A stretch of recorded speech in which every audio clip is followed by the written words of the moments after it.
Welcome to the news on Zodiac with me, Joab Frank Chakaza. The headline. Transporters in the country have joined truck drivers in their quest to force authorities to address outstanding grievances impacting on provision of their services in the sector. The truck drivers started boycotting work on Tuesday, demanding salary increment and improved welfare. A representative of the transporters, Victor Kamtiki, says it is difficult for them to improve the welfare of drivers unless government starts giving them business. Kamtiki says their endorsement to drivers' protests means all trucks in the country are on hold until government resolves the issues raised by both transporters and drivers. Andrew Viano filed this report. Barely a day after truck drivers started boycotting work, their employers, Transporters Association of Malawi, TAM, have in solidarity joined them and withdrawn their vehicles on the roads of Malawi. A representative of TAM, Victor Kamtiki, has told Zodiac that much as the concerns of the truck drivers to have their salaries hiked are relevant, transporters cannot implement them because business distribution is not fair, as most chunk of the work is allocated to foreigners. Kamtiki says their action aims at forcing government to act on the appropriation of contracts, which has been a long-standing issue choking their businesses. We can't get a good rates for and a good money to pay our drivers. So these grievances, we have number one priority is they should improve the rates. Allocation of loads, yes, it's another priority because our drivers, they are also complaining on the same issue. They go to Tanzania, they go to Beira. They can stay there a month. They just see foreign trucks loading, going to Malawi. They are on cargo. They are loading from Tanzania, bringing it to Malawi, but they're just staying idle. Fuel Transporters Association member Shiraz Omar says they too have joined the withdrawal of their vehicles, which signals a possibility of fuel crisis. Best thing for us was to say, let us join the drivers, so that when we join the drivers, when their grievances are being met, also our grievances should be met, because there's no way you can say we're going to have two strikes, one for the drivers and the other one for the transporters of fuel. So we have decided to join them in solidarity with them, so that at least the government should hear our cry. Meanwhile, Professional Drivers Association Publicity Secretary Mpaso Moleni says endorsement of their industrial action speaks volume of the relevance of the issues they are demanding for action. We want to thank them. We need to fight together until we achieve all our goals. Truck drivers are on an industrial action demanding a pay rise from the current 50,000 kwacha, a development that grounded 1,000 plus trucks nationwide.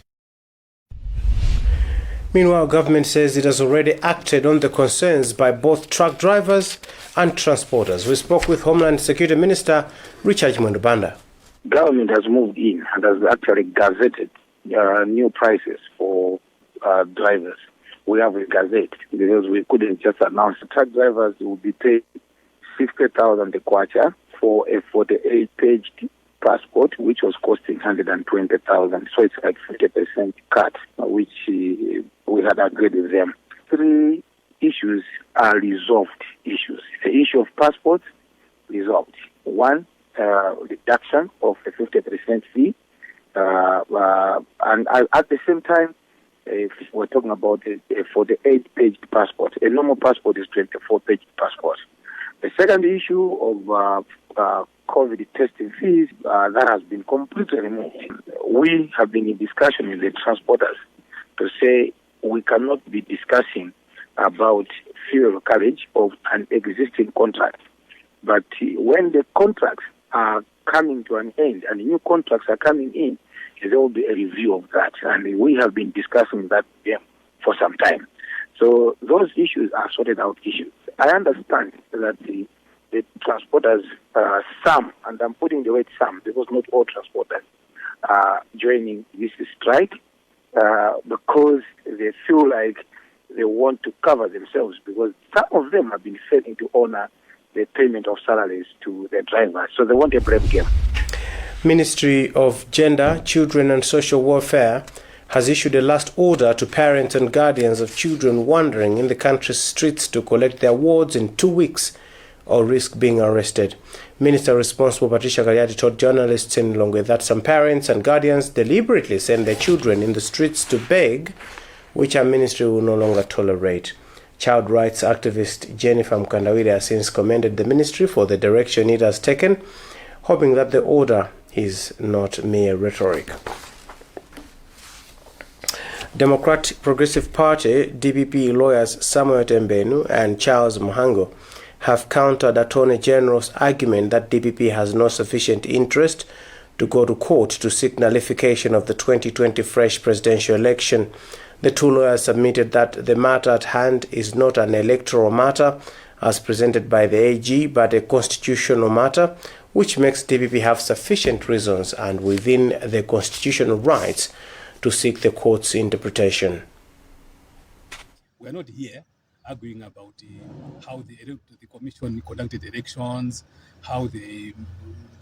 whether there were irregularities, who got which votes, who voted where, who registered. Those are issues which are electoral in nature under the Parliamentary and Presidential Elections Act or under the Local Government Elections Act. Here is purely the interpretation of the Constitution in Section 75, subsection 1 of the Constitution about the status and the powers of the Commission following the decision of the President of the Republic of Malawi to rescind the decision to appoint the two commissioners, number one. Number two, the High Court has actually also nullified or rescinded or quashed the appointment of 4 commissioners. And the judge said very clearly in his judgment that my judgment means that those who were appointed by the DPP in the Electoral Commission on 7th June 2020 reduces the appointment to 0 from the DPP. It means that the judge knows that his decision meant that there were only 2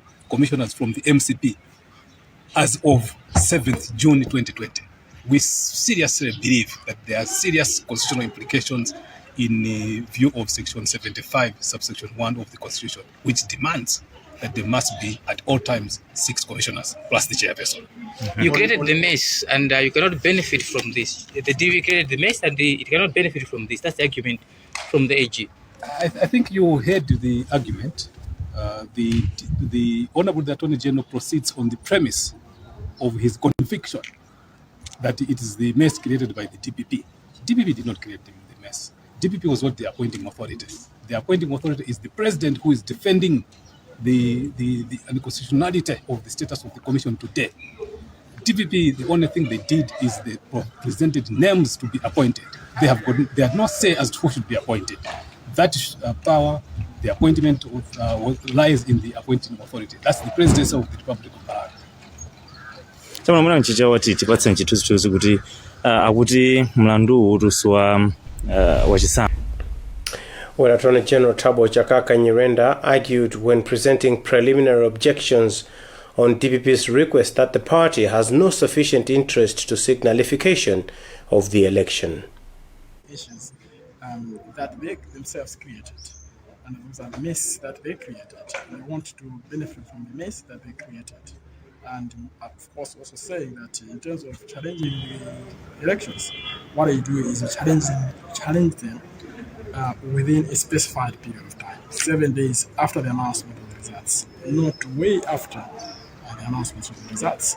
And when you want to sue the Attorney General, the law requires, and that has been upheld by several court decisions, even the Supreme Court, saying that you cannot come to court and sue the Attorney General without giving the requisite notice. And then we are saying that the manner in which they commenced the case was not proper because they are challenging the elections. And what they want to do is the former president, Peter Ntarika, is using DPP as a front, which is not allowed. Because essentially what they are saying is that they should nullify the elections and the results actually status quo before 23 June 2020. Experts in the water sector in the country have admitted that they are more reactive than proactive on issues surrounding the sector in the country. President for Water Services Association of Malawi, WASAMA, Engineer Robert Hanja made the acknowledgement in Mangochi at the beginning of this year's National Water Conference. Engineer Hanja was reacting to Deputy Minister of Labour Vera Kantukule's concerns that Malawians still face water challenges despite having abundant water sources and a pool of experts in the field that are respected beyond the borders. Malawi Tourism Council says the country's tourism industry is on the sick bed due to numerous challenges that have been worsened by COVID-19 epidemic. Speaking in Lilongwe at an interface between Minister of Tourism Dr. Michael Usi and players in the sector, Executive Director for the Council Richard Mjetseni proposed establishment of the Tourism Authority to bring sanity in the sector. Minister Usi said proposals by the councils will be scrutinized at ministry level to map the way forward.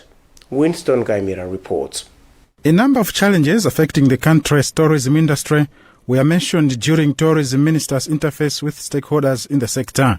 They included high taxes paid by various players in the sector and poor road networks. Executive Director for the Malawi Tourism Council, Richard Mjetseni, said the industry is on the sickbed due to the economic hardships caused by the COVID-19 epidemic. He said there is need for tourism industry reform, targeting areas such as land laws and financing to revamp the sector. Mjetseni also proposed the formulation of a tourism authority to regulate operations in the sector at all levels. We are being choked. The sector can't breathe because there are numerous taxes at local assembly level, district level, national level, and lots of licenses to contend with.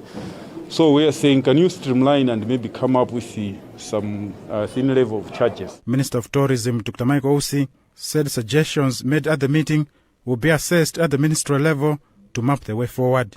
He, however, noted that some of the proposals shall require amendment of laws. Government is putting strategies in place to make sure that we still breathe in as far as tourism development is concerned. For example, our coming together here is one such strategy. We are discussing, we are looking at viable options to mitigate the impact. The interface came at a time the global community observes the Tourism Month under the theme Tourism for Inclusive Growth. Winston Kaimira reporting for Zodiak in Lilongwe. The National Construction Industry Council, NCIC, has indicated that development can pick up only if corruption is eradicated, both in the industry and at national level. NCIC Acting CEO Gerard Konje said at the launch of a fraud and corruption prevention policy that infrastructure development in the country has been slow due to bribes when awarding contracts. Deputy Minister of Transport Nase Chaola Mdogo acknowledged that dealing with corruption is a tall order, but government is not relenting on efforts to eradicate the vice. We have a report filed by Western Guta. The National Construction Industry Council, NCIC, has launched a fraud and corruption prevention policy which is said to be a pathway for reducing and eradicating fraud and corruption in the construction industry. Speaking in Lilongwe when the NCIC launched the fraud and corruption prevention policy, its acting CEO Gerard Konje said that corrupt practices in form of kickbacks when awarding contracts, for example, have decimated infrastructure development. He acknowledged that some quarters have labeled the construction industry as one of the most prone to fraud and corruption due to overcharging on materials and dubious works which affect quality of projects. Acts of corruption are rampant, and the country has witnessed in the past years the issue of Cashgate, for example, which actually led to the loss of a lot of hard-earned resources for the country. As a council, this policy will enhance transparency and accountability.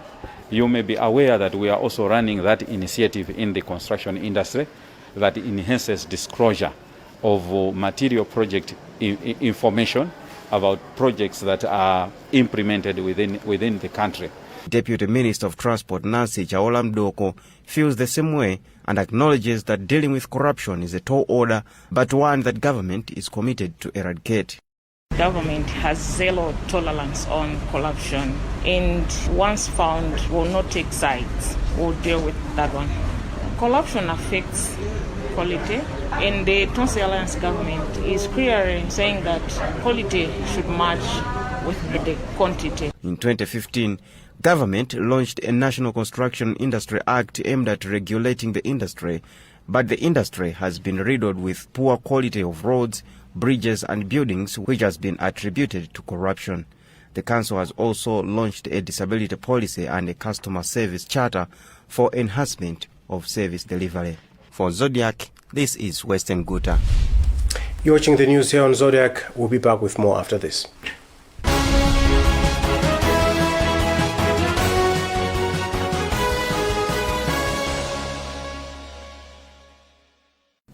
If there's one thing that all soaps do, it's wash. From buckets to basins, bathrooms to streams, and everything in between. All soaps wash. Yes, but Protex is different. Its reinvented formula with flaxseed oil boosts your skin's natural anti-germ defenses by 10 times more, protecting you against 99.9% of germs. So what keeps us healthy? Protex! Good health starts here.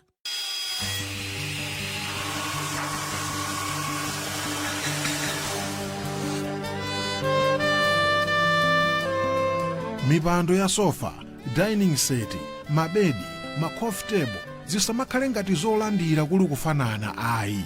Ku Davina Furnitures amapanga mipando, masofa set, dining set mmene inuyo eni yake mukufunira, podziwa kuti anthufe timakhala nkukonda kosiyanasiyana. Awuzeni a Davina Furnitures akupangireni zinthu zolongosoka, anthu ena asirire. Davina Furnitures ili pafupi ndi Gateway Mall, kungoloka msewu wochokera ku Mchinji roundabout ku Lilongwe. Ino amaloji, mahotel ndi onse okonda zinthu zabwino. Chita telefoni ku nambala iyi: Davina Furnitures 0999 002 707.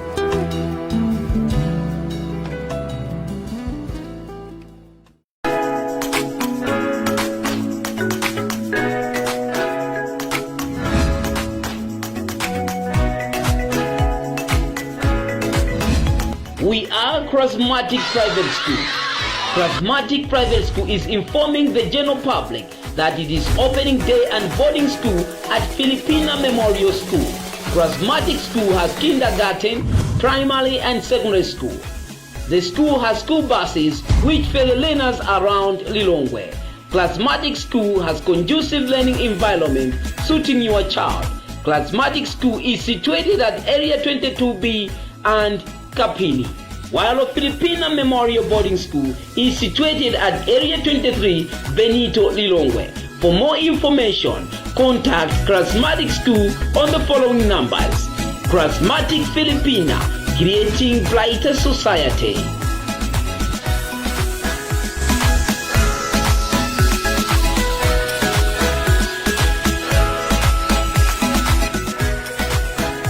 UNICAF University, September to October 2021 intake.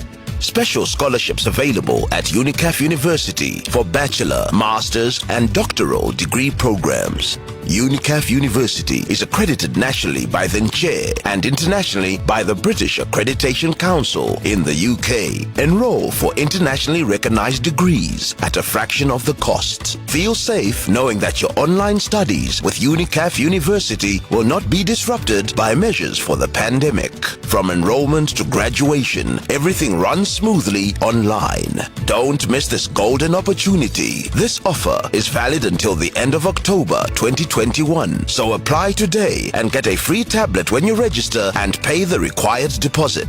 WhatsApp 0993 907 002 or go to www.unicafuniversity.ac.mw to find out more.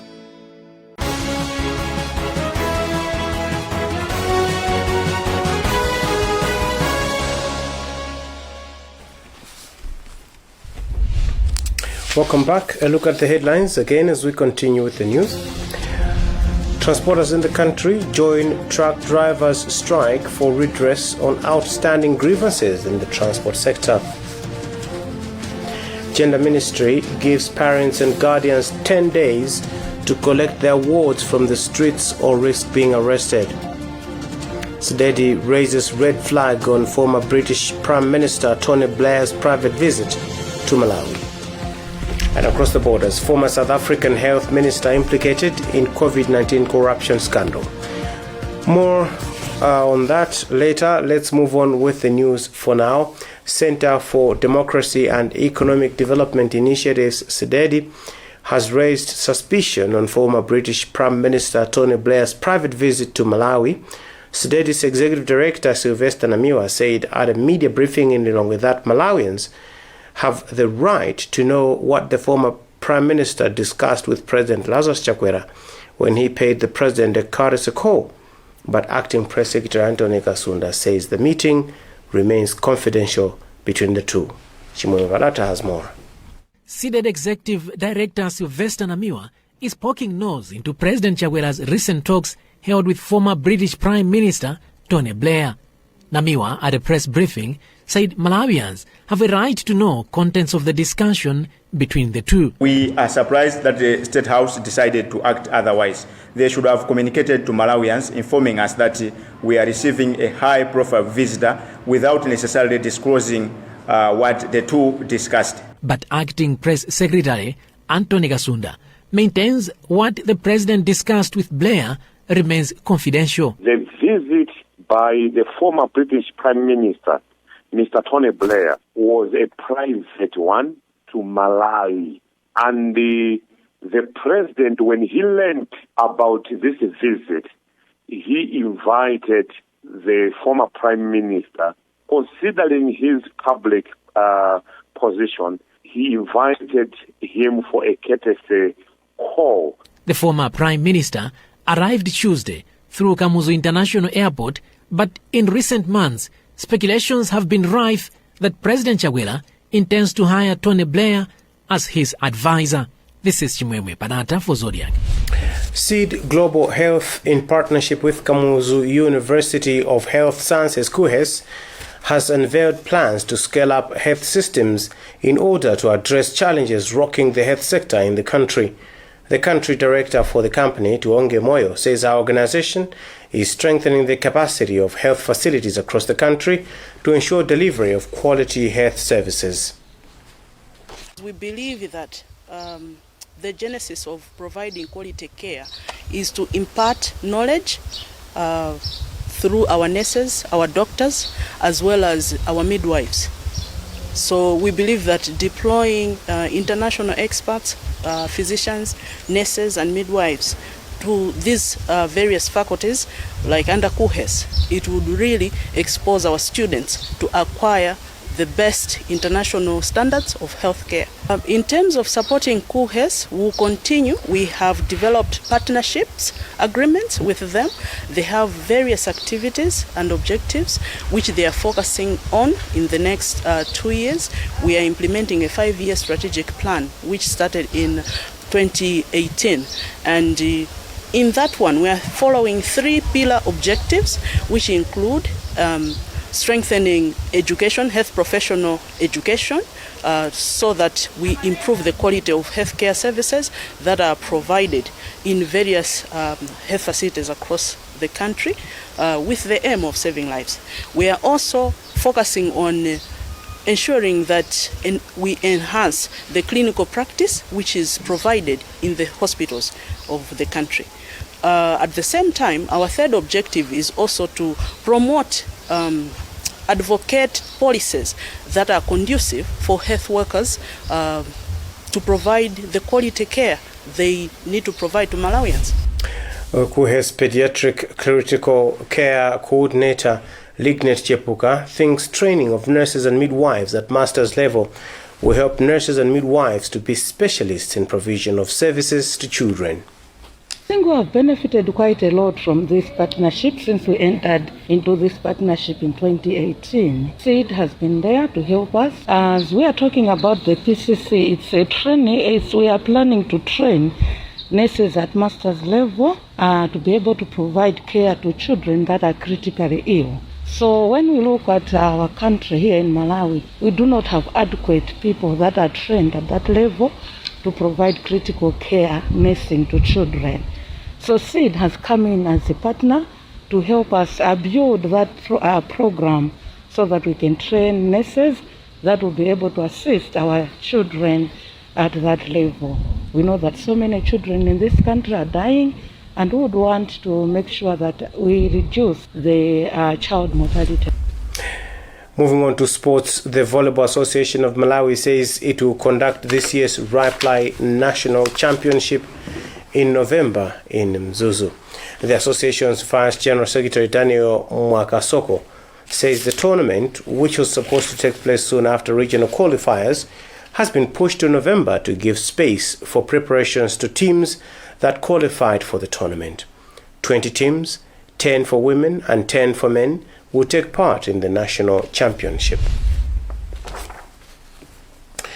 And that's about what we had time for in this bulletin. As we go, let's look at the headlines one more time. Transporters in the country join truck drivers' strike for redress on outstanding grievances in the transport sector. Gender Ministry gives parents and guardians 10 days to collect their awards from the streets or risk being arrested.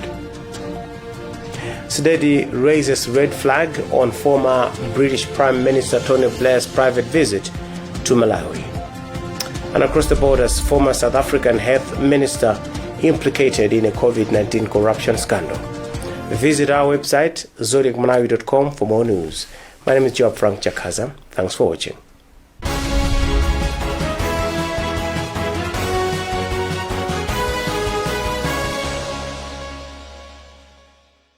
Mukuru yakwanisa zaka 17 ndipo chaka chino tikukondwerera makasitomala athu Mukuru Champions. Chifukwa cha zonse amachitira okondedwa awo. Pokondwerera makasitomala onse atsopano azilandira ma units a 500 kwacha mwaulere potumiza ndi Mukuru.